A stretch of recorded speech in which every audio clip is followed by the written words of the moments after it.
आज संभल की अवैध मदीना मस्जिद पर बुलडोजर चलना था, लिहाजा प्रशासन पूरे दल बल के साथ बुलडोजर लेकर पहुंच गया था। लेकिन जिस जगह मस्जिद बनाई गई थी वहां का मंजर देख हर कोई हैरान रह गया, क्योंकि 30 सालों से बनी अवैध मस्जिद तो गायब हो चुकी थी। ऐसा लगा मानो किसी ने रातों रात मस्जिद का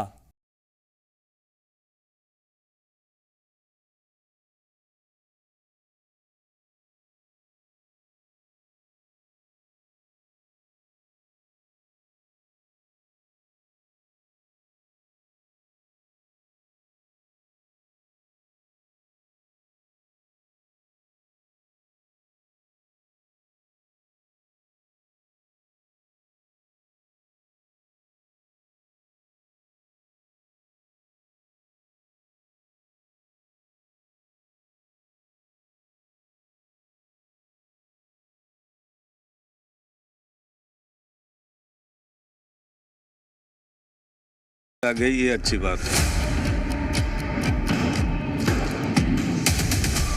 अब इसे योगी के बुलडोजर का खौफ कहिए या फिर संभल के भाईजान की मुस्तैदी, मगर जिस तरह से संभल की अवैध मदीना मस्जिद को मियां भाई ने खुद ढहाया, उस पर सिर्फ हथौड़ा ही नहीं चला बल्कि बुलडोजर चलाया, ये देख हर कोई हैरान था।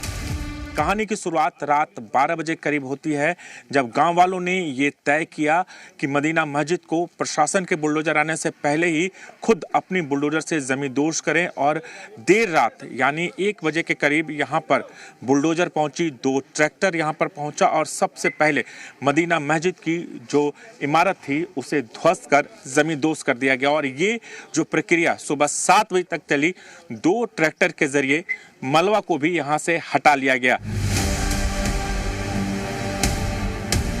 किसी को भनक भी नहीं लगी और संभल के भाईजान ने रातों रात अवैध मदीना मस्जिद को जमींदोज कर दिया। यकीन मानिए, मस्जिद कमेटी ने सबसे पहले प्राइवेट बुलडोजर मंगाया, मलबा उठाने के लिए ट्रैक्टर ट्रॉली को भी जुटाया और फिर शुरू हुआ मस्जिद का विध्वंस।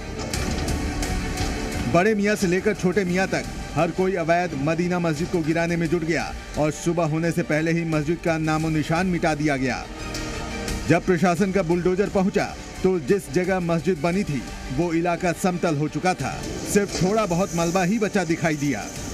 संभल के मदीना मस्जिद को गांव वालों ने खुद ध्वस्त किया। उसके बाद यहाँ पर प्रशासन का बुलडोजर पहुंचा है। जो मलबा यहाँ पर बच गया था, उस मलबे को हटाने के काम प्रशासनिक बुलडोजर के द्वारा यहाँ पर किया जा रहा है। 439 वर्ग मीटर में ये जो सरकारी जमीन थी जिस पर अवैध रूप से कब्जा किया गया था।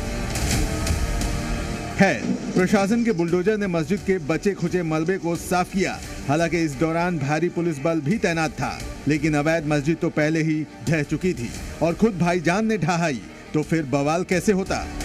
सर, प्रशासन के बुलडोजर आने से पहले ही यहाँ पर बुलडोजर की कार्रवाई ग्रामीणों के द्वारा कर ली गई। प्रशासन के बुलडोजर से क्या ग्रामीण डर गए, भाईजान डर गए?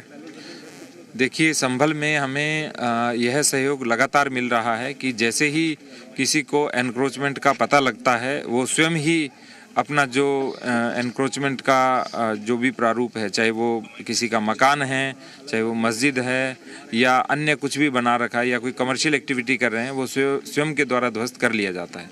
तो मैं तो इनको धन्यवाद भी दूंगा कि शासन प्रशासन का समय भी नष्ट नहीं हुआ और अनावश्यक जो ढोने में और ढहाने में जो खर्चा होता है वो भी नहीं हुआ, इन्होंने स्वयं किया। उत्तर प्रदेश सरकार की ये एक क्लियर कट मंशा है कि कोई भी व्यक्ति जो सरकारी ज़मीन हो या प्राइवेट लैंड हो किसी गरीब व्यक्ति का, अगर उस पर कोई कब्जा करके इस तरीके का निर्माण करेगा, उसको प्रॉपर प्रोसीजर के तहत ध्वस्त करवाने की कार्रवाई की जाएगी। आज से करीबन 4 महीने पूर्व इन लोगों को, जिन लोगों ने अवैध कब्जे किए थे, उनको नोटिस दिए गए। उसके बाद में कल तक की इनको हटाने के लिए म्याद दी गई थी। इन लोगों के द्वारा कल देर रात्रि है स्वयं ही जो यहाँ पे जो स्ट्रक्चर थी उसको तोड़ दिया गया है। मस्जिद का मलबा हटाने के बाद सीएम योगी के आदेश पर प्रशासन ने सरकारी जमीन का आवंटन गरीब और पिछड़ी जाति के लोगों को किया। उत्तर प्रदेश में अब कोई भी कब्जा बरकरार नहीं रह सकता, उस पर कब्जा सरकार ले लेगी और उसको जो पात्र व्यक्ति हैं उनके तक उसको पहुंचाया जाएगा। जो जाति से वाल्मीकि हैं, आज उनको ये पट्टा प्रदान किया जा रहा है। एक एक करके संभल के गरीब परिवारों को डीएम और एसपी की मौजूदगी में पट्टा दिया गया।